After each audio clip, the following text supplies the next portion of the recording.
Hello, everyone. My name is Langston Clark, and I'm the founder and organizer of Entrepreneurial Appetite, a series of events dedicated to building community, promoting intellectualism, and supporting Black businesses. And in our monthly discussions, we feature conversations between Black authors and entrepreneurs, or just Black authors themselves. Unfortunately, we couldn't have DeMonte Alexander, who's the founder of the Black Equity PAC here in San Antonio, Texas. He was going to originally facilitate the conversation with Dr. Laird, but he wasn't able to make it. And so I still encourage you to check out the good work that he is doing, because when we think about entrepreneurship, we think about it in terms of like our for-profit businesses, but we also think about Black folks who are starting unique organizations or who work in long-standing Black organizations and institutions. And so as a part of this work, if you want to support Entrepreneurial Appetite, you can do so by becoming one of our founding 55 patrons. And as a patron, you get access to our live discussions, and also you get access to the content early before some of the other folks who get it in the general public in terms of the podcasting. Also, want to note that as we get into next year's season, the 2023 season, we'll be having a special series where you will get access to some of that content much earlier, and much more bonus content than we typically have this year. Also want to note that as a member of the Founding 55, you're also supporting an endowment that I started at my alma mater, North Carolina Agricultural and Technical State University, with two friends of mine. One, Brittany Patrick, who's actually a doctoral student at the University of Maryland, where our speaker for today is working as an assistant professor. And then my good friend, Chryl Morton, who is also a university professor. We started this endowment called the From A&T to PhD Endowed Scholarship for graduate students at North Carolina A&T who are getting master's or doctorate degrees in the College of Education and Human Development. Also want to add that as a university professor, I collaborated with two of my friends. I would even just call them my homeboys from graduate school, Dr. Brandon Crooms and Dr. Alden Logan, to create the African Americans in Sport podcast. And if you want to check that out, you can listen to it on any of your favorite podcasting platforms. Essentially, what we did was we took our class about African Americans in sport and we turned it into a podcast. So we call it a pod class, where you get to hear from guest speakers who give lectures and talk about the work that they do, and they participate in our interview sessions as well. So it's African Americans not only just on the field or on the courts, it's on the business side, it's academics, it's people working in policy, it's athletic directors, it's assistant athletic directors. We give you a broad range of understanding of the African American experience in sport. And so without further ado, I want to, let me stop my screen share. Without further ado, I want to transition our conversation to our speaker for the day, Dr. Chryl Laird, who is a professor of government and politics at the University of Maryland, College Park, and she is the co-author of Steadfast Democrats: How Social Forces Shape Black Political Behavior. And notice the one red hand right there, because we do have some of those in our community, if we're being completely honest. Some of y'all listening to this podcast might have voted red once or twice in your life. I may have done it, and we'll talk about that in our conversation later on. And so, Dr. Laird, if you want to just add some information about yourself, and then we'll get into our conversation a little bit about your work and the good things that you were doing at the University of Maryland, College Park. Sure. So, good evening. As stated, I am an associate professor of government and politics at the University of Maryland, College Park. I do work on Black politics, specifically look at Black political behavior, considerations about Black identity that people kind of use as a lens for them to make determinations about their politics. I also do some work on gender politics, so I can talk a bit about my project that's going to expand a bit on the book, and thinking specifically about African American women and men, but specifically looking at women, and how their gender politics inform a lot of the political behavior that we observe them doing. In terms of other things, the book has done very well. So it was a winner of the book award for my discipline this past year in 2021.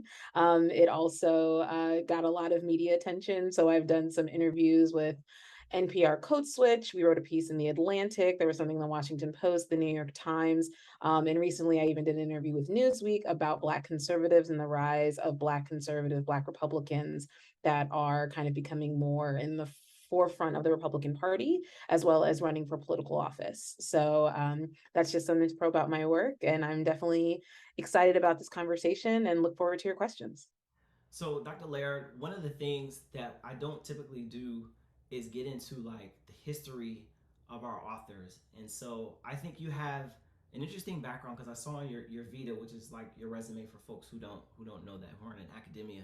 Like you went from Maryland to Maryland, and it's not all the time that folks get to start at one university, right? Because if you have your doctorate, I know people get hung up on like, especially because you went to Ohio State. A lot of Buckeyes are like the Ohio State, but to me, it's always where you went to undergrad. That's your school, right? So talk Yes. about talk about how you went from the University of Maryland to get back to the University of Maryland and what that means for you as a scholar. Sure. So I did go to undergrad at the University of Maryland. I was a double degree in government and politics and African American studies. So I actually graduated from the very department that I am now working in. Um, I then went on to graduate school at Ohio State University, the Ohio State, and did my master's and PhD. And I mean, I would almost say that it was serendipitous that I ended up being able to come back to Maryland because I was at two other tenure track positions prior to returning to the University of Maryland. So I was at St. Louis University for 3 years, so about 2014 to 2017. And then I was at Bowdoin College for 4 years after that. And then I was contacted by the University of Maryland's government department indicating that they were looking for doing a target of opportunity hire by hiring more faculty of color into the department. At this time, we don't necessarily have that many. We actually kind of doubled the amount because two of us were recruited, Marcus Johnson and myself, who also is a graduate of the University of Maryland. So, in fact, two of the new faculty that are in the department that are African American are actually people who graduated from the department as undergrads. It's very exciting. You know, my inspiration to become a political scientist started at the University of Maryland. I used to be in undergraduate courses with the late Linda Faye Williams, as well as Ron Walters, who both have been quite prolific in their writing in political science and really sets the bar for understanding Black politics, white privilege, systems and structures of oppression, institutional racism. They were basically like just the people I looked up to when I was there. So the opportunity to come back to the University of Maryland when I was contacted about this was truly exciting. My mother lives here. All my friends from when I was growing up, a lot of them still live in the area. I had a very positive experience growing up in the community around Maryland. I was actually in Montgomery County school system, so I went to public school for all of my degrees. All of my education was public education. I'm a very strong believer in public education and am excited to be back in a space where I can continue to live out that legacy of those who came before me and also creating new opportunities for others that will come after me. All right. It's a fantastic journey to be able to go back to where you were and like you literally get to be in the shoes of the people that you admired in your journey. And so that I felt that was an important and unique story for you to tell. But you also have another story. Well, first, before I get into the talking about the book, I have to acknowledge the fact that we were both at Ohio State at the same time. I was Yes. there for my master's degree from '08 to '09. Yep. I was like real quick. So I did my Black Graduate Professional Student Association, paid my dues 1 year, and then I was gone. I taught for a year in Ohio, in Columbus, but I don't think we ever crossed paths. I'm still waiting on my T-shirt from Black Graduate Professional Student I Association. understand. I understand, but you know, we probably knew some of the same people because like Melissa Crum was like That's my all over. homie. Melissa's my homie, and I'm gonna send her this episode because I've been talking to her for like 10 years about getting my T-shirt, and Yes. I never And got then there my was T-shirt. Kamara She tells me, Jones. I don't know if you knew Kamara Jones yeah, as well. Yeah, so I'm still friends with Kamara because she lives out here in the Melissa, DC area. you know Bennett, you know I Bennett, remember Bennett. Absolutely. Absolutely. All Bennett, the same people. Jonathan. Jonathan's like an ecologist. Yes. Devon, like I know, like that whole like group of people, like we was real close. Yes. that year I was there. That was a really good experience though. For Yes, it was yes. a great You guys experience. are very, because when I was in political science there, at the time, we were pretty staggered. It's like when I entered into my cohort for my first year in 2006, I was the only Black person Ooh, in a cohort of, I want to say like 20 ooh, students, 20, 25 students. We were abnormally large. And the PhD program had a high yield that year. And I was the only Black person. And each cohort had like a Black person. And we all came from we all matriculated through the same undergraduate program that leads to you yeah. basically becoming a political scientist, which was the Ralph Bunche Summer Institute in political science, which is equivalent to like a McNair or a Mellon, but Mm, is specific to political science. right. Um, so we all were like, oh, I graduated from Bunch this year. I graduated from this Bunch this other year. Like we were staggered across. So the AFAM department at Ohio State was often where we got our friends because there just wasn't as many of us in the other department. I think, in fact, one of my senior peers probably, I think, married another person who was like an AFAM history Um, PhD. So yeah, we were small, and people were always surprised that there were actually Black people in that department, which says a lot about our reputation as a department at Ohio State. maybe I shouldn't be surprised, but like I always remember Ohio State being the school that had the most Black graduate and professional students in the country. They So when you said did. you were the only one in your cohort, I would at least thought it would have been two of y'all every year coming through. It's interesting because that's really dependent on the core faculty who are in a place, which is again partly where I'm thinking about my own Mm, positionality and my legacy at Maryland and what I would love to be behind and creating, because at Ohio State, it was key faculty like William and like Nick Nelson. Dr. Nelson was like one of the key factors in our political science department for why we were able to matriculate so many African American students. And even before that, there were other scholars that were there who were very, Maryland, the University of Maryland and Ohio State were some of the top programs in our field of producing Black PhDs. And then over time, it dwindled. I think as Nick Nelson and others started to become more senior, um, some of the trajectories of those departments just weren't necessarily focused on wanting to maintain that tradition. And as a result, you started to see it declining, and especially as a department that was heavily quantitative mm, in terms of its training and focus.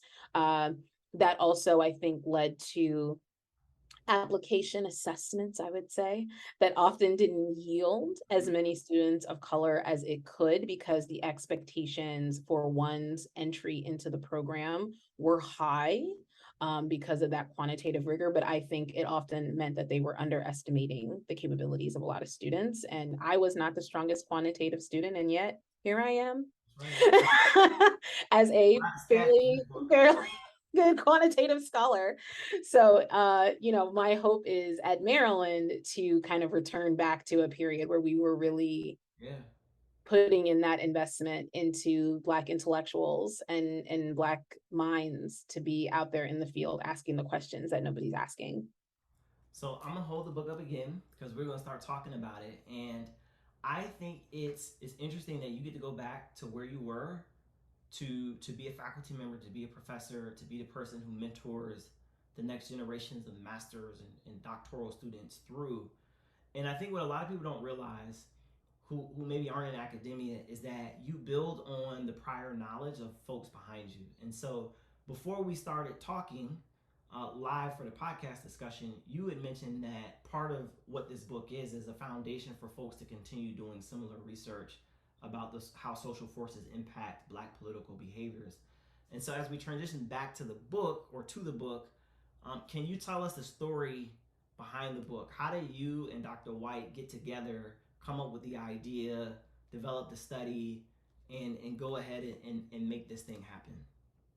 Sure. So Dr. White and I actually met while I was a graduate student because Dr. White got hired in the political science department at Ohio State. I was into my fourth year of my program, and my prior advisor was not going to be in the department any longer. And so now I needed to make a transition to a new advisor, and Ishmael White and his wife, Corinne McConaughey, who also does gender politics and state and local politics, both arrived. And so I transitioned over. So now I had to like recalibrate my entire dissertation project, need to reconsider all these types of things.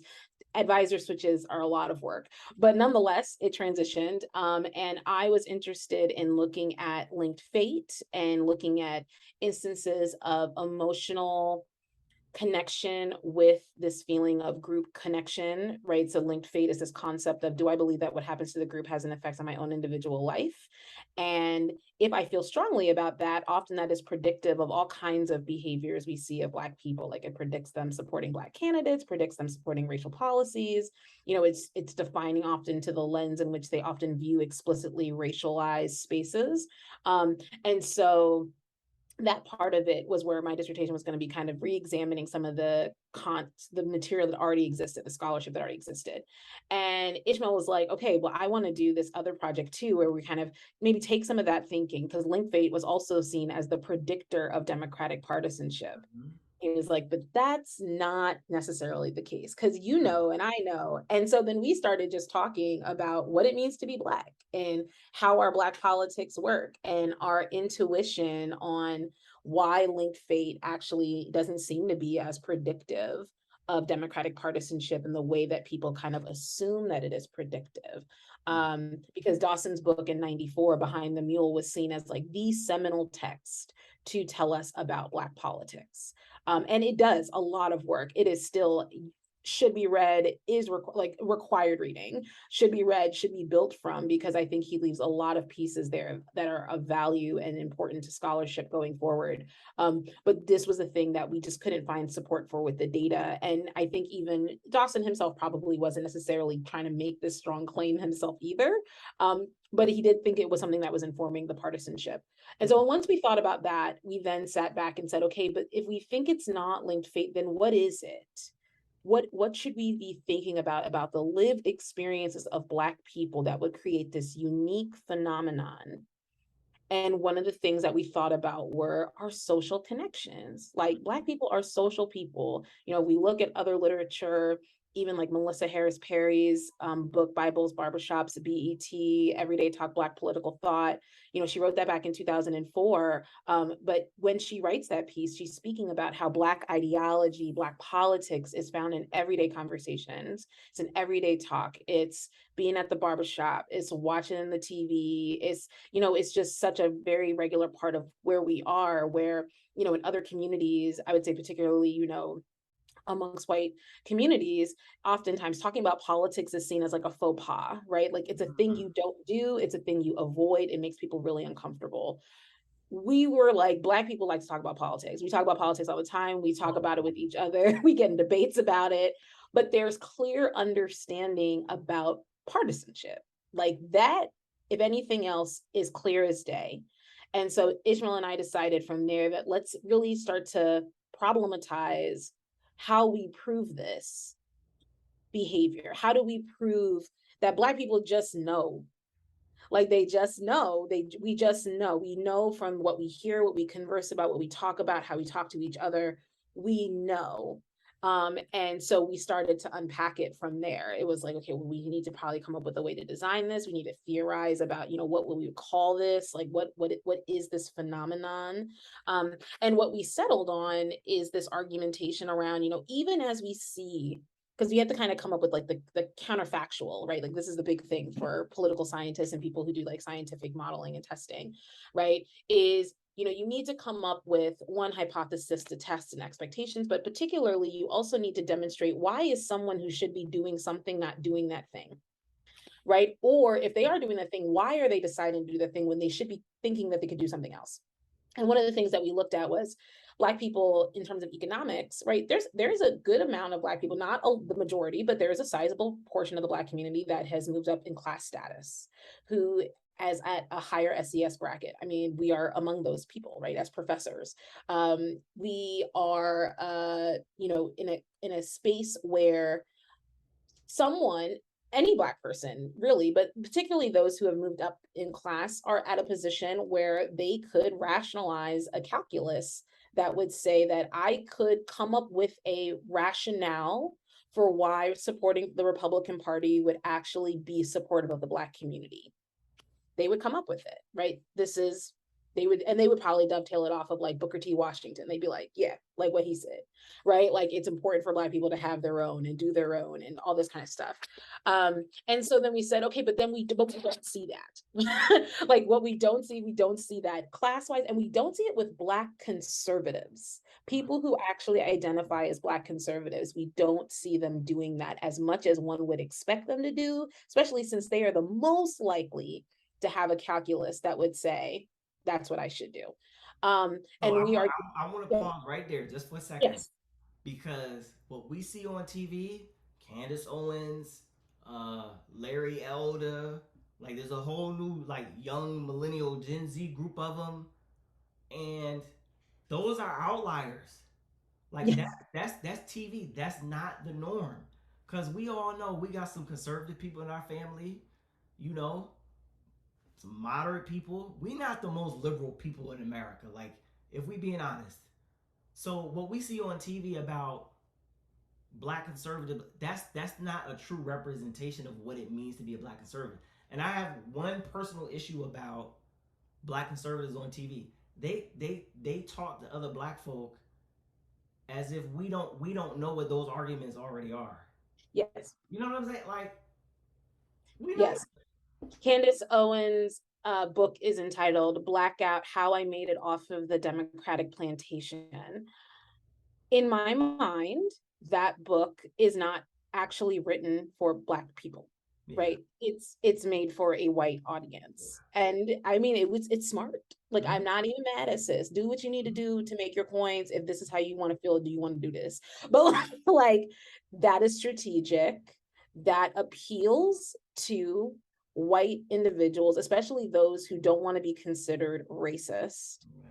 I read a Candace Owen book, I carry it, I hold it up, I quote it.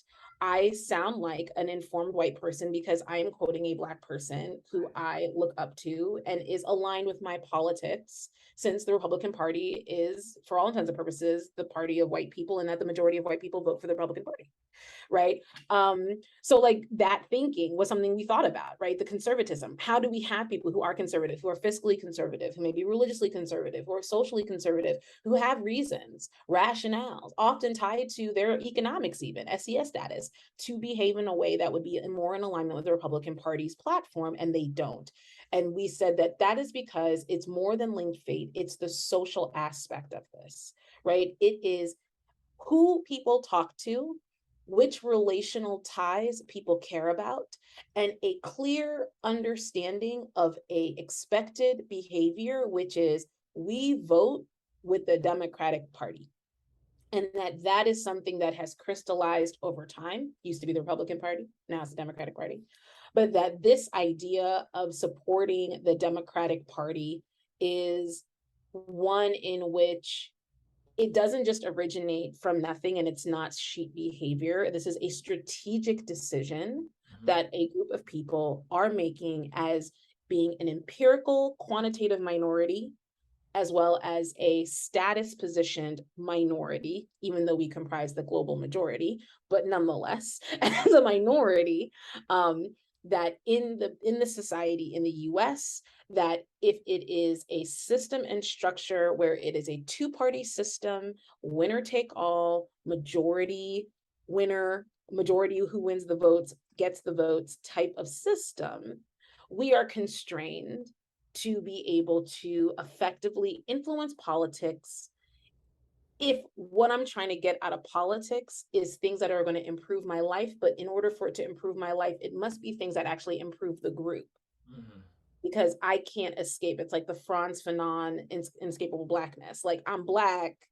Therefore, if Black people are being treated certain ways, then I'm going to be treated a certain way. And so my best bet is to try to be more collectively minded in my politic.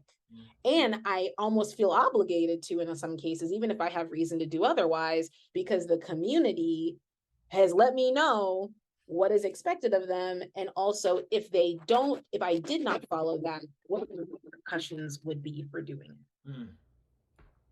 Let's talk about the PWI study and the HBCU study. Mhm. Because those, I thought, I'm hardcore HBCU because I went to one. But I went to two As did PWI. Ishmael. He went to Southern University, I as know. did his whole family. I looked at his bio. So he got like family legacy. Yes. So I want to know what give us sort of the foundation of those studies, Mhm. and like what were the differences between what happened at the PWI versus what happened at the HBCU, if there were any. Sure. So theoretically, our concept that we lay out in the book about this social process that we think is happening, the social pressure process, we called it racialized social constraint.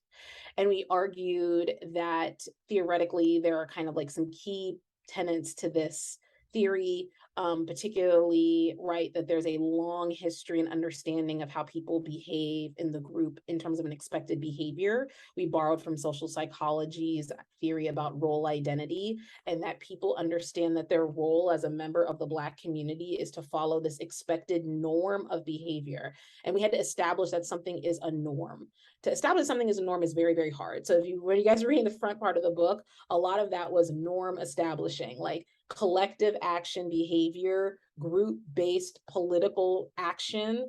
Political behavior is a like foundational cornerstone of Black politics. It is key, right? And so then once we have that understanding, then we broke it down into, okay, now what we know is if people have an understanding of the norm, they know what to be expecting of it, and they also have social ties in the community, and they're aware of the repercussions that one will basically experience as the result of them somehow defecting or sidestepping away from the expected behavior, which would be voting for the Democratic Party, then this means that they now have to be able to deal with the consequence of what's going to happen for that. So that's how we ended up with these studies, because what our goal was with the historically Black college that we did our study at, which is in fact Southern University, when we went down there, our goal was to leverage the institution itself as a form of social pressure.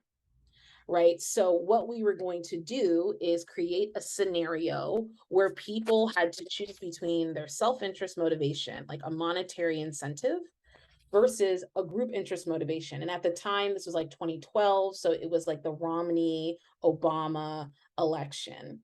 So we devised an entire experimental design where we told people, hey, we're going to give you money to donate to political organizations that support these two candidates. We are going to literally give you the money. And in fact, not only are we going to give you the money, but for every $10 you donate to one of these campaigns, you could potentially get $1 for yourself. And we're going to randomly assign you. So we never know when it's going to happen.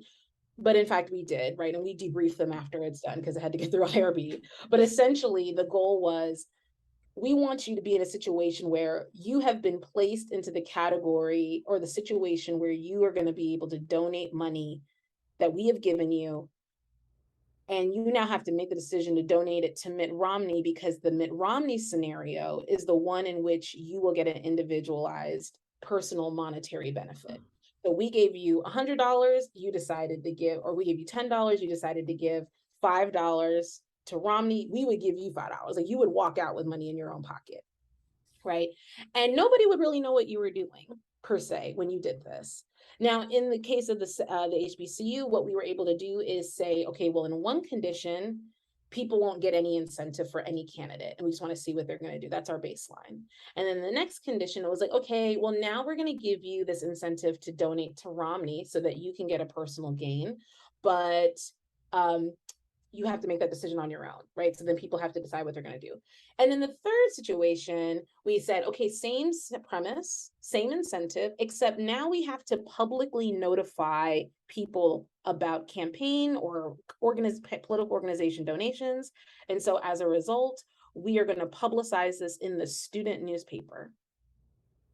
So now we're leveraging the HBCU, because in this situation, your peers, just broadly construed, not your best friends, not your like maybe your best friends, but like random Black people on this campus will know what you did.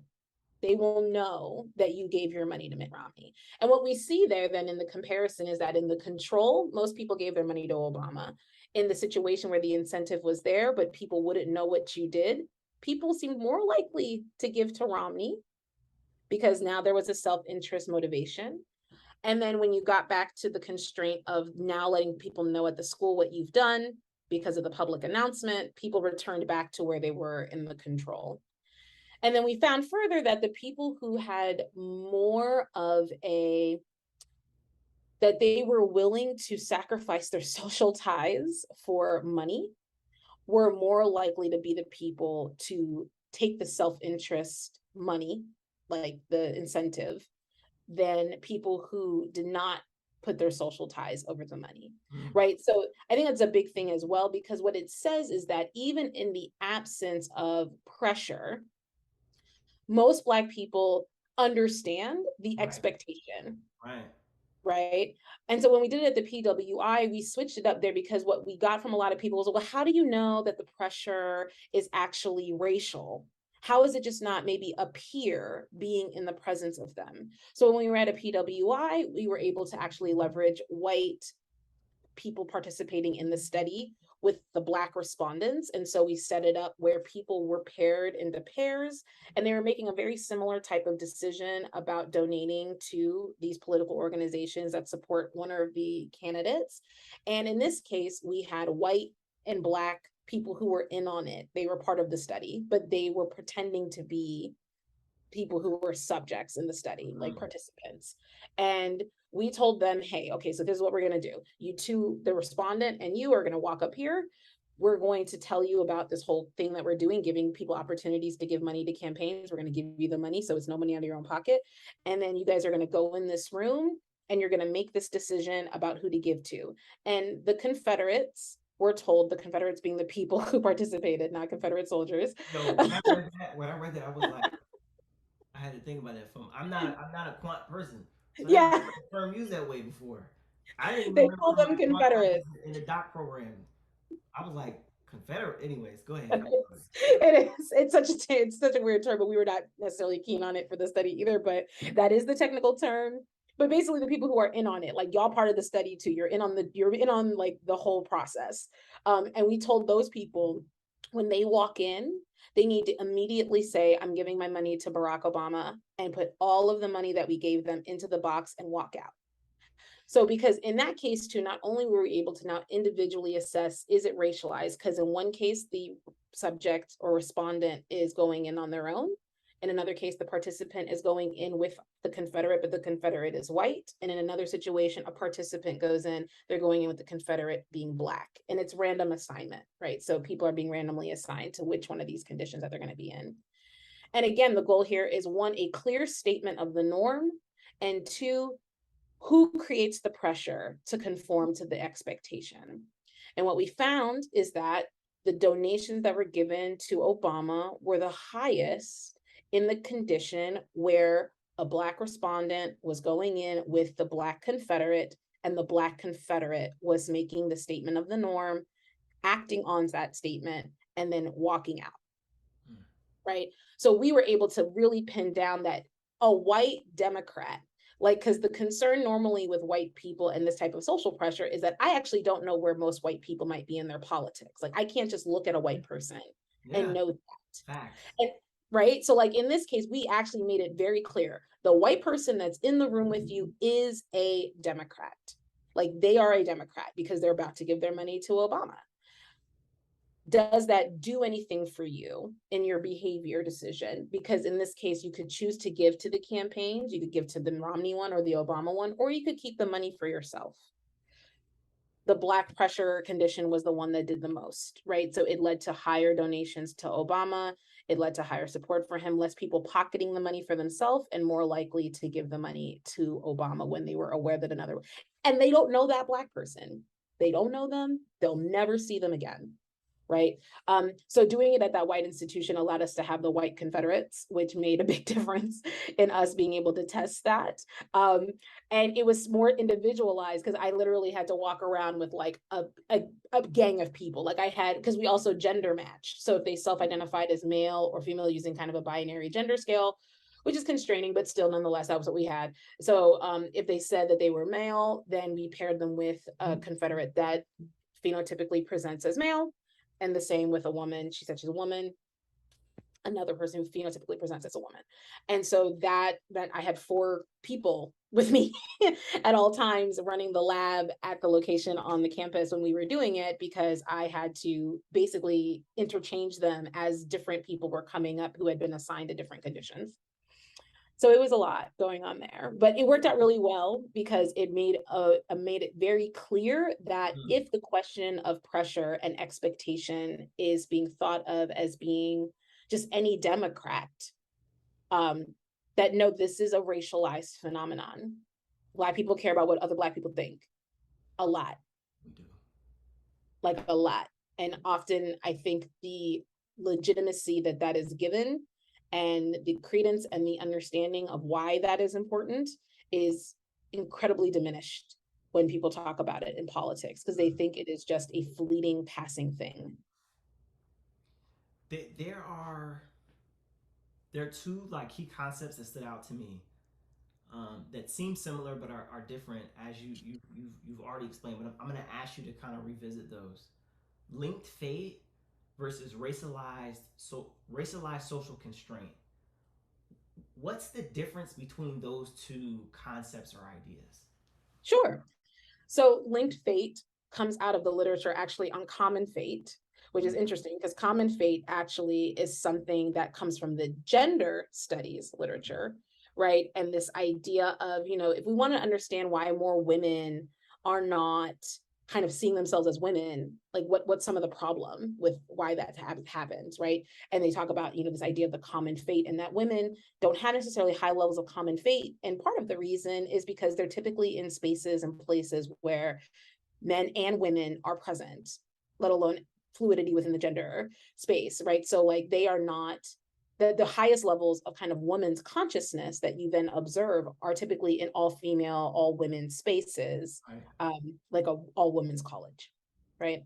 So with common fate, the literature kind of builds on that within Black politics, and Dawson and also Jackson Gerwin and Hatchett and others have written about this idea that Black people, because of their shared historical experience, because of their understanding of what it means to be Black in the United States, that they have this common fate. And they have come to understand their politics through a lens in which they think of themselves as people who are impacted by things that happen to the group. So the question that's typically asked then is, do you believe that what happens to people will have an impact on your own individual life or have an effect on your own individual life? And then people have to indicate no, um, maybe a little, sometimes, and a lot. And most Black people indicate that this is a lot, right? That they typically do this a lot of the time. And then what they found then from what then serves for what's important for linked fate is that linked fate is seen as the cornerstone of often how Black people make assessments about their politics, even when they have very minimal understanding potentially of all of the information about what is going on in politics. And they call this the Black utility heuristic meaning a shortcut. So if I believe in linked fate, then it is the most politically efficient for myself to see things that are happening as a group as a proxy for my own individual concerns and issues, right? And so if I get asked about, how should we respond to a particular environmental policy, and I don't know details about the environmental policy, I'll probably look to a Black organization to tell me what Yeah. I should do. And they don't even need to tell me all the details. I just have to trust that Black organization. So if my, Black pastor at my church talks about it, or if I get a flyer in the mail from the NAACP or whatever, that is meaningful for me because I didn't know that much about it. And so I needed a shortcut to tell me what I should do. Mm.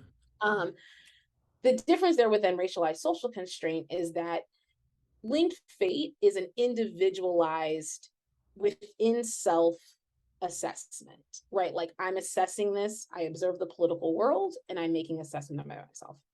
Racialized social constraint is an individualized behavior that we're measuring from an individual level, but it is being determined off of your surroundings, basically who you are amongst, who you interact with, right? In theory, I could have linked fate in the absence of Black people, right? But what maintains social constraint is the social nature in which Black people operate, which is Black people tend to be in predominantly Black social networks. And that's not just by accident, and that's not even necessarily deliberate per se. A lot of that has to do with residential segregation, right? Like that these Black communities and Black everyday life is very much contained in spaces that are homogeneously Black, right? We talk about racial homophily in the book, that even if we're talking about just the day-to-day interactions that a Black person typically would be having, on average, most Black people are going to be interacting 7, 8, 9 times out of 10 with other Black people. And that serves as a really important mechanism then for how racialized social constraint can work, because that means then I will be held accountable by people when I step away from an expected behavior that is a normalized, like understood way in which one is supposed to conduct themselves. And so linked fate doesn't necessarily have as much social dynamic processing going on with that. I'm not necessarily worried about my relational ties, connections, expectations of the group. In fact, I'm using the group and what has happened to the group as a way to understand my lived experience and what's happening to me and what could happen to me because of what is happening to the group. So I think that those are concepts that are not completely foreign to each other. But when we find in our data that someone can have high linked fate or low linked fate and still predict in certain ways in our results, then I think for ourselves, we are like, okay, so then linked fate isn't really doing it. It's in fact this other awareness of the group's consideration of me and how I look, essentially, well, amongst others. If I was inclined to be a person who would potentially step away from the expected behavior that the group wants from us, right? And what we have seen as the most effective means for trying to be able to have a political voice when we are dealing with the constraints of the system that we are dealing with. There was a point in the book where y'all talked about social distance. Now, when I say social distance, I don't mean like for COVID-19. I mean like socially distant from other Black folk. And I'm wondering if you could explain a little bit about how you think Black folk who are isolated from other Black folk, how their politics change. And I'm immediately thinking about Herschel Walker. And I knew you were going to say this. I'm in part, I'm a sports scholar in part. Yes, It's like part of my yes, work. And yes. this literally just popped in my head. Because you know what happens to Black athletes at these elite white schools? They get treated differently. They get separated from the other Black folk in the Black community. They may have like their little bubble on the football team or the basketball team, but that's not like a pure representation of whole Black community. In fact, I would argue that athletes playing D1 or making it to the NFL, NBA are outliers in a number of different ways. What happens to the Black outliers? You know? So, this is a big thing. And I think this is how we're able to explain a Herschel Walker, and many others like himself, Candace too, a lot of these guys, and women, right? Like, what we say from this is, right, the way to hold people accountable to the norm is that we maintain these strong social ties. Black people have such strong social ties to the Black community that it is putting too much at risk in terms of not only your livelihood going forward, like socially, but it could have like fiscal, economic, like community challenges for you, right? Like we are watching Stacey Dash, attempt to make her way back in after her steps away from the community, right? Like now she's doing what, like Celebrity College Hill. She's like doing all these things to try to like gratiate herself back into the Black community. because she knows that people really aren't checking for her like they used to, including her own cousin Dame Dash, right? So like that loss of the reputational sanctions are massive for people. And if your ties and your life and your livelihood are based off of, I went to an HBCU and it's the Black people at HBCU that will be the people to pick up a phone and get me a job. They'll be the people to pick up a phone and get me into an organization.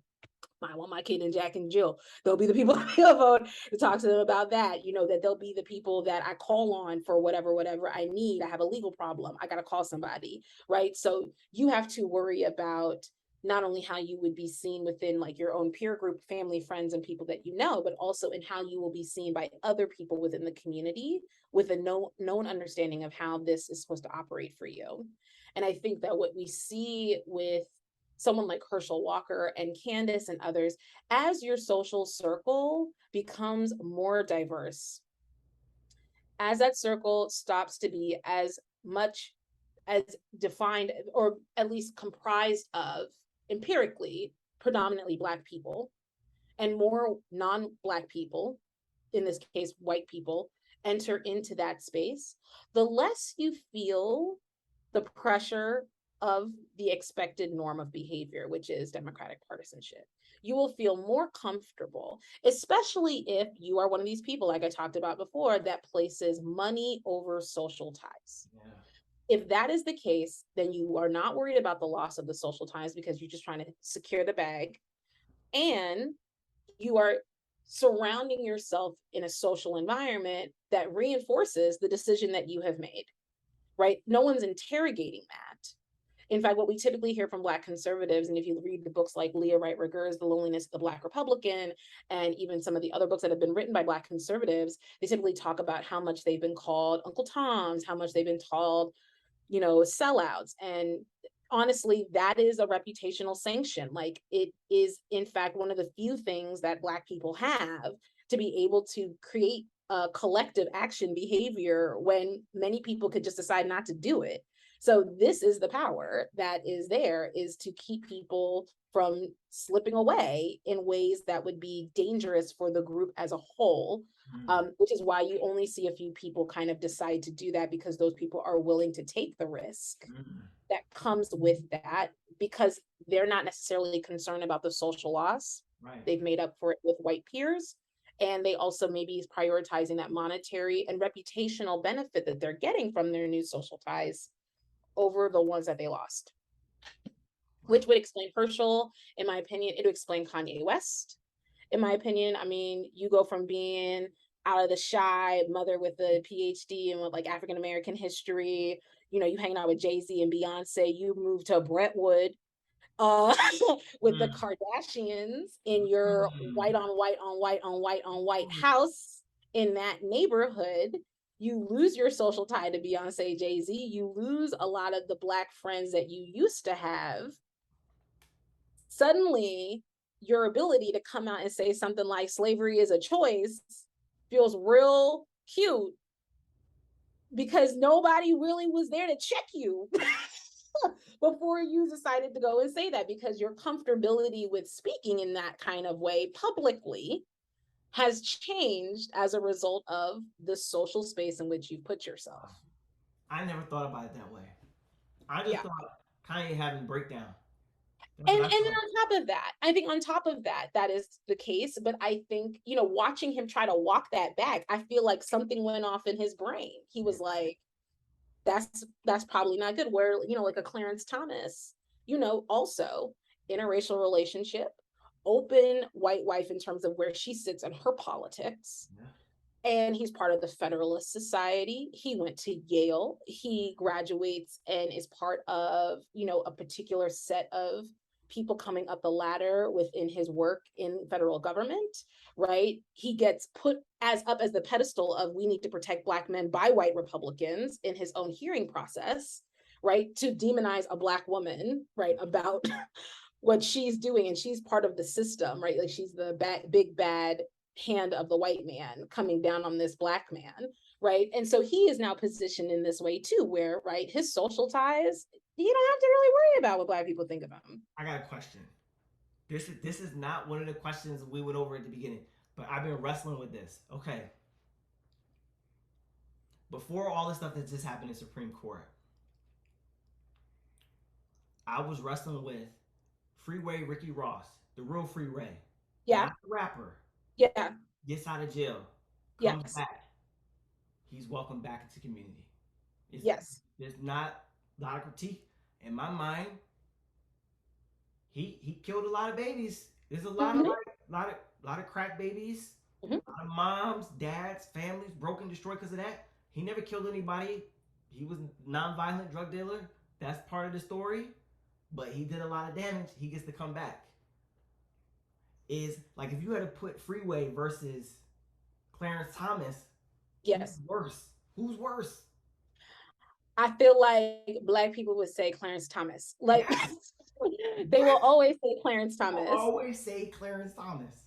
for a number of reasons. So one, right, like I actually have a paper on this, so I can even speak to this specifically on the crack cocaine epidemic and where Black people place the blame Yeah. for flooding our streets, Yeah. right, which is unlike the government, right, because of like the series that came out at the time that Gary Webb was writing and saying like the federal government seems to be doing some stuff. And Freeway Rick Ross himself in interviews has been like, I mean, where the heck am I going to get cocaine from? I don't got a passport. So like, so like if cocaine is flooding our streets, I am not necessarily the crux of the problem. But let's say you are going to say, you know what, drug dealers are bad. You did a bad thing. No, You no, no, got no, no, no. No, I'm not even saying that. I'm saying the kingpin, the the yes, the guy at the top or the you're at the woman at top. the top.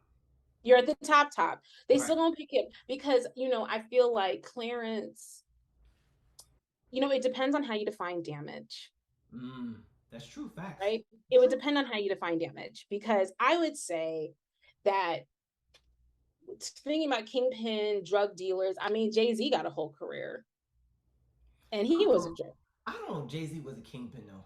He wasn't a kingpin, but there is a place, I think, in Black culture where people who were big, like a Frank Lucas, I mean, we did whole movies on these Yeah. people, Oh right? yeah. Like these are not necessarily people who are seen in, they are businessmen, right? And their business is drugs, right? And there's business women. They even have a main gangster with women, like, and there's like a whole series that you have on BET, her, Yeah. I think BET Plus, that talks about women who did this stuff as well. I think that has a different space because I feel like Clarence Thomas is he is more in an exceptional space than a Freeway Rick Oh Ross, yeah. right? He's like, you are taking over not only a seat on the Supreme Court, but the seat held by Thurgood Marshall.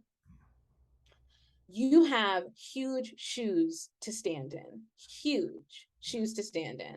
And we as a community got behind you at the time. We even desecrated a Black woman who was coming forward with seems like legitimate claims now when we think about it, and was right at the time and called it like she saw it and took his side because we were going to lift a Black man up for the purposes of what was needed at that time, which was we wanted somebody to replace Thurgood Marshall who looked like Thurgood Marshall, right? Yeah. Was another Black person who looked like us. And he now has gotten on there and basically made decisions that seem to go against group interest Oh yeah. when the group interest motivations and the group interest perspective is Democratic Party, more progressive policies, especially on race and race-based type decisions and policies, and you are there and a benefactor of said policies that people died for. You're a Southern Black man, Black boy at one point, who comes up the ranks, benefits from affirmative action to be able to go to Yale, and now wants to sit there and roll it back. I feel like it is a betrayal that is even more concerning for people than even a Freeway Rick Ross. Like I feel like people have a lot of problems with him, would have a lot of problems with any drug kingpin that's messing up their communities. But there is truly a specific place in people's hearts for the betrayal that they are feeling Yes. or the sentiment that they have about Clarence Thomas. And I think it doesn't also help that he is married to a white woman, and it's fine. Like in that Loving v. Virginia, yes, interracial relationships, lots of Black people. We have seen the hue and the colors of Black people all over the place. I cite to like Drake and Caton's book Black Metropolis from the 1920s. Even there and then at that time, they were talking about interracial relationships in Brownsville, Chicago, right? Like they were talking about that, and the white women who had to be disowned from their homes because they were with Black men, and now they have Black babies and they can't live in their white neighborhoods no more. So now they gotta come and live in the Black neighborhoods. Nothing against that.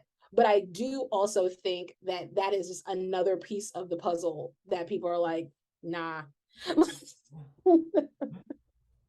Nah, especially when your wife also makes the statements that she makes. And I also think like other brothers hide their wives when they're white. I've noticed Yeah, yeah, it's definitely a thing. Like you don't see, like we never saw Russell Wilson's ex-wife. yeah. Never saw her. You kind of don't see it, and there's a whole spousal politic that goes on there with that, because I think some of the research going forward that I want to look at too looks at like interracial relationships. How does that change your political lens, Mm-hmm. particularly for people who may be more likely to be susceptible to conservative leaning that then act on it into like Republican. It's not lost on me that many of the people that we see that are kind of taking on being more active within the Republican Party that are African American are large part male. Yeah. um and trying to think about the politics there for why that is also some of my next research work.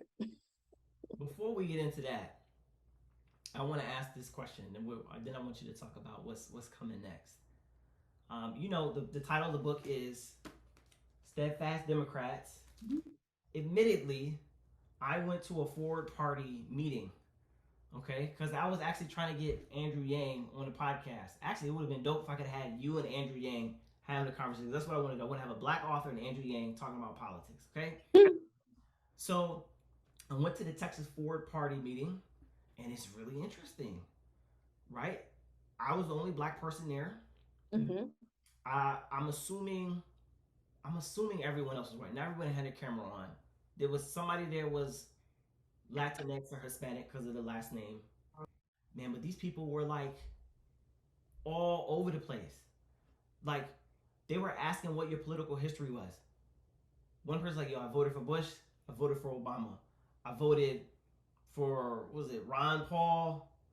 Then I voted for Clinton." Like they're just all over the place. But they're in this like new movement, and I haven't read Yang's book yet, but I don't know where this new thing fits. And if it grows and it becomes a thing, what happens to being a steadfast Democrat? Because it's not because forward isn't necessarily oppositional to Democrat like in this binary. It's oppositional to the two-party system that we already have. And a lot of Black people are like, yo, Democrats don't do anything for us. So I think it's an excellent question, right? Because people have pushed back against the two-party system for quite some time. They have a problem with it. Now, I will say this is one of the only laws that actually exist like in my field, because we typically are in the space of estimation. Everything is trying to get as close to the truth, but we can't actually know the truth because we rarely have like the whole population ask a question to be able to determine that outside of the census, right? So everything is within estimation, but so everything is like theory. The one law we have is called Duverger's law. And Duverger argues that if you are operating in a single member districts, so operating in a single member districts, winner take all single member districts, that it will always yield, not even almost, it will always yield to a situation where two parties will be the emerging thing, Mm. right? So it basically, the literal design of our political system down to its bones is made it so that two parties almost will exclusively Wow. be the dominant two parties at this level. And what you will see happen is when the emergence of a third party comes, one of the parties will co-opt it, like Mm. we saw with the Tea Party. So the Mm. Tea Party emerged, Right. right? And everybody's like, it's going to be a third party. It's going to be the Tea Party. We got Tea Party candidates, yada, yada, yada. And yes, they were Tea Party candidates, but they are now in the Republican Party. Right. Now, what I will say that's been effective about the Tea Party is that the Tea Party has been able to move the Republican Party with them. Yes.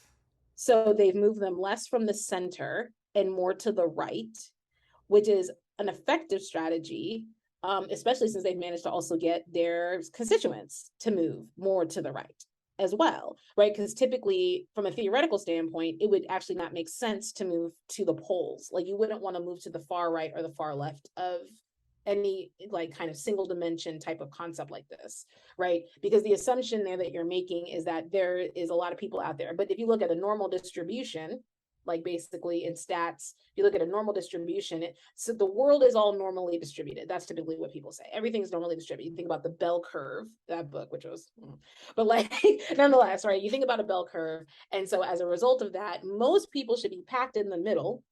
And that's where everybody should be trying to aim for the median voter. Right. And then the tails are where you have your most strong partisans, or if it's ideological people, like your ideologues are out here, and few people are that. Yeah.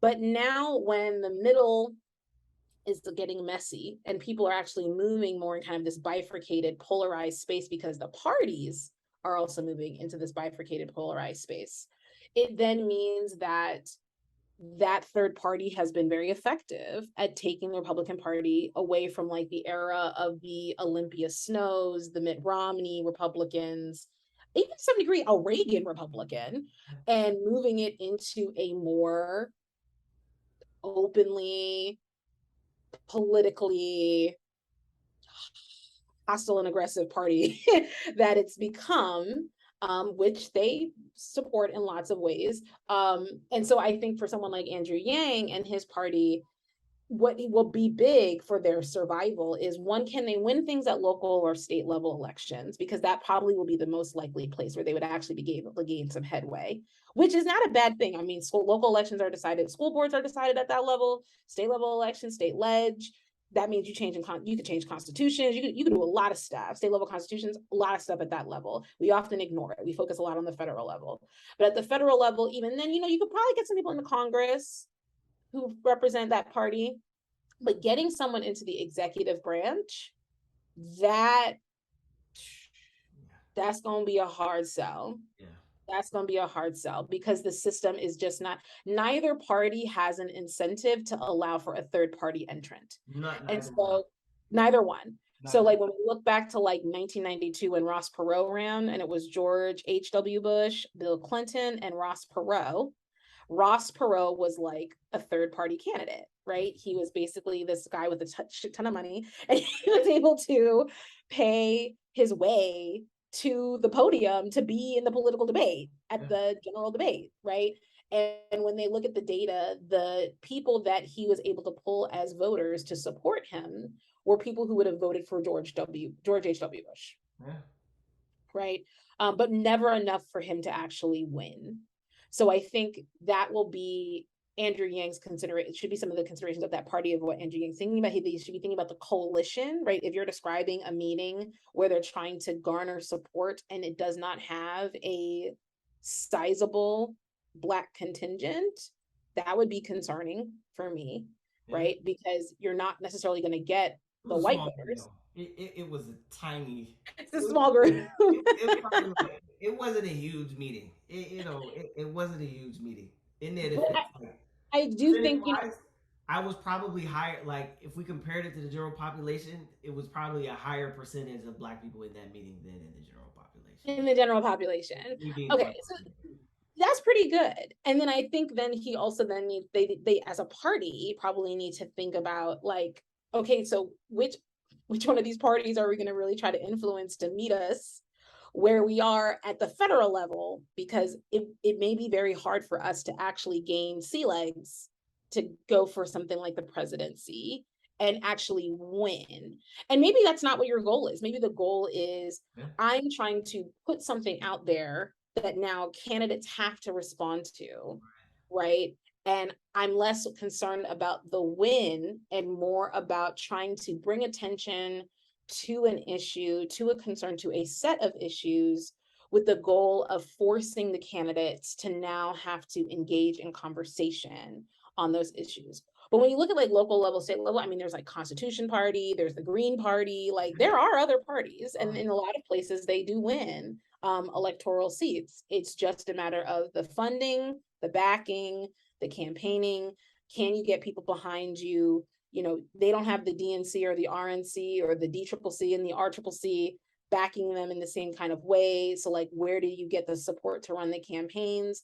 Is the grassroots action and the grassroots arguments that you're putting forward appealing to the electorate, especially appealing to electorate if you're trying to even convince Black people to be part of it? Black people are very pragmatic. They're very pragmatic. A lot of voters are pragmatic, but Black people are real pragmatic. Like everything, I feel like Black people have been through so many traumatic things historically. Either we've experienced personally or we know our people have experienced, and maybe even the generational trauma is like living in our beings. But we aren't easily bamboozled. I feel like it is why we are still here after everything that has gone on, because we update and we question and we don't immediately trust, and we think about what will lead us to the best situation that may be suboptimal, but it is the best of what we've got. That's right. Right? So when Pete Buttigieg and Bernie Sanders are at the beginning of the primary season going into the 2020 contest, we were talking about how, oh, it's Bernie, it's Pete Buttigieg. Black people in South Carolina knew that high noon will be here and it's Biden. Yeah. And that was it. Like, they didn't care who was talking about some Pete Buttigieg. They were like, that's great. He seems like a nice man. But no, because they're going up against Trump. We don't have time to play around. Y'all about to leave us astray. And so Black people across the South, if it was like 25, 30% or more Black people in those communities, they voted with Biden because he was the practical, pragmatic choice. Right. And many of them like him. And it doesn't get framed that way. It doesn't get framed. Like, even though it's like, yo, I like what Buttigieg and what Bernie talking about, but we gotta win. We gotta win. A pragmatic decision. It's a very pragmatic decision because there's too much to lose. Yeah. Now, that doesn't mean we won't complain. I mean, that's the other thing, right? Black people can very much be supportive of the Democratic Party and still be critical of the party, as we should be, as like its literal base. Like, if anybody should be able to criticize the party, it should be us, because we keep you alive regularly. When you want to take adventures off into, let's put a Black president up, let's get a white woman up, like, we right there. Like 98% of Black women supported Hillary Clinton when her own white sisterhood did not support her. They did what they did before and what they have always done, which was 50% of those women, 51, 52% of them voted for the Republican. That's right. Right? So they should be critical of the Democratic Party. And the Democratic Party should be more open to hearing the criticism. And I think oftentimes I would say that the Democratic Party does not hear well. And often that is because the people that they are using as their ears are not always knowledgeable of the groups that they need to be knowledgeable of to know what they should be listening for. Which is why Stacey Abrams is a phenomenal person, because she did something that they're all like, I can't believe we had Georgia. Stacey's like, I knew we were gonna get Georgia. Like, like, I've been on the ground. I've been doing the work that you all won't do. That matters. So I'm gonna ask a last question, but it's a double question. This last question is, what are you currently reading and what are you currently working on? Like, what's coming next from your authorship? Okay, so I can talk about what I'm currently working on, and I'll think of, I have a lot of books I'm reading. So what I'm currently working on is, so the research that I did with Ishmael, Dr. White, was very broad. We kind of look collectively at Black people. I'm working on another project with Julian Womble, who's an assistant professor at George Washington University, where we want to kind of get more into the gender dynamic, because there is a gender gap. Even as we see this pattern of Black people as a collective voting for the Democratic Party, there is a gender gap where Black women tend to vote more likely, identify more likely with the Democratic Party than Black male counterparts. And we are trying to look into why that is. And we argue that we think that the socialization that Black women have and their understood role as basically caretakers of the group and the group's expectations of them to perform said role very much dictate a lot of their politics. And further, that they are even more highly identified with their Blackness in a lot of ways because of this intersectional space in which they find themselves at margins, both on race and on gender, let alone other marginalized positionalities that one could be in. But that these two are like explicit, right? Like I can look at you and see phenotypically these types of expressions of these social constructs, and that then has a particular impact on Black women. And the data seems to be yielding some pretty strong results, right? Like we found that people who have high levels of what we call racial identity salience, but particularly thinking like, how important is being Black to me? Aspects of how Blackness is defining to who they are, their sense of self. Black women are strongly there. And in fact, when you ask them those same questions with respect to gender, they answer the same way. So for Black women, when we think about intersectionality, we often see them as like two independent operating things. Like they're there, but they're independent from each other. This is kind of building off of Crenshaw and others who've talked about intersectionality. It's the whole. It's the whole of these two spaces, right? It's not I'm a woman and I'm Black. No, I'm a Black woman, and that means something specific. One of the interesting things I think that we found in our data is that when we assess like perceptions of discrimination and who receives discrimination, and we ask Black women, do you perceive discrimination for Black? How do you perceive discrimination for Black men, Black women, Black people, and then white women? They don't perceive discrimination for white women at all. And in fact, the correlation between their perception of discrimination for themselves or anybody Black, period, versus Black white women, that correlation was negative. They were like, we see no commonality at all with these white women. And part of that, I think, is because white women and Black women, if Black women are dealing with instances of white supremacy and challenges from whiteness, it is most likely going to come in the form of a white woman, right? And so that's some work I'm doing. I'm also doing some work on linked fate and collecting more data to look at empirical measurement around this and kind of dissecting more of what this variable in question means, because I don't think we totally understand some of the nuance. Thinking about class dynamics in that and how Black elites tend to define a lot of the Black agenda, and what does that then mean for something like a linked fate. And then in terms of books that I'm reading, I read a lot of books, so I'll say because I'm halfway through like a ton of books at this point.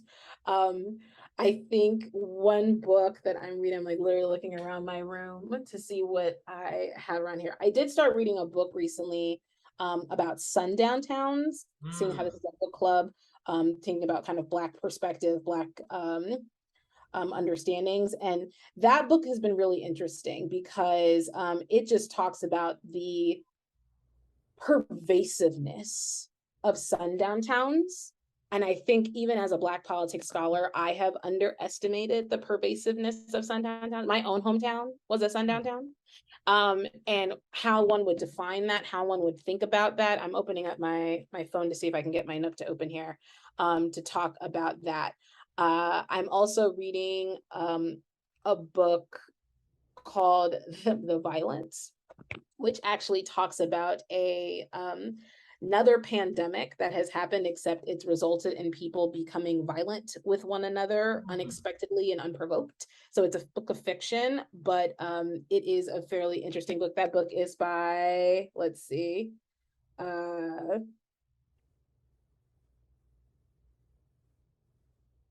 I can find the name of the author. It's a novel, but right now I can't even see the bottom of their name, but that's been a very interesting book. Sundown Towns is by James W. Lowen.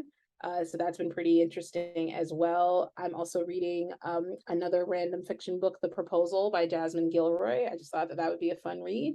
I also am reading, because I'm prepping for my class in the fall, my students are going to be reading the book, The Racial Contract. And that book has been really fascinating to read. Charles Murphy. Okay. Is this what his last name? Is it Mills? Is racial contract theory? Mills, thank you. Charles Mills, Charles W. Mills. Yes, Charles W. Mills, The Racial Contract, where he kind of deconstructs understandings of race, taking on a global perspective. Jamaican philosopher, passed away not too long ago, but was highly recommended as a book to be an anchor text for Black politics because I want to take a diasporic approach with how I discuss Black politics. So I'm going to have my students looking at that, also reading some of like the 1619 Project, and then blending that in with literature from Black politics within political science and some contemporary political things. Um, and then, yeah, I have other random books I'm reading, but I think those are the key ones I've looked at lately. That's part of the life of a scholar. We, Yes. we we read. I have like tons of halfway read through books and things like that. But we always finish them most of the time. It, Most of the time, it or takes at some least time to you, get through them, but we yes. get in. Yes, I've renewed The Violence several times, but it is actually very good. I want to say the author's name is like Delilah Davidson, but it is an excellent book that makes you think a lot about society, societal norms, the breakdown of society when things like plagues, pandemics, situations like that happen, but also makes you think about humanity. So, it has been an interesting read. My other plan is also to read Viola Davis's memoir, Finding Me, Yeah, because I saw her interview with Oprah Winfrey and I was like, honey, now you have lived a life. And I just find her to be phenomenal. And I'm super excited about The Woman King coming out. for sure, for sure. So Yes. we got books and movies you're gonna see. So Yes. Dr. Laird, thank you for taking the time to speak with us. Again, everybody, the book is called Steadfast Democrats, and be on the lookout for her future works. And thank you all for joining us. And again, Dr. Laird, thank you for blessing us with the conversation. I appreciate it. Thank you for having me. All right, take care.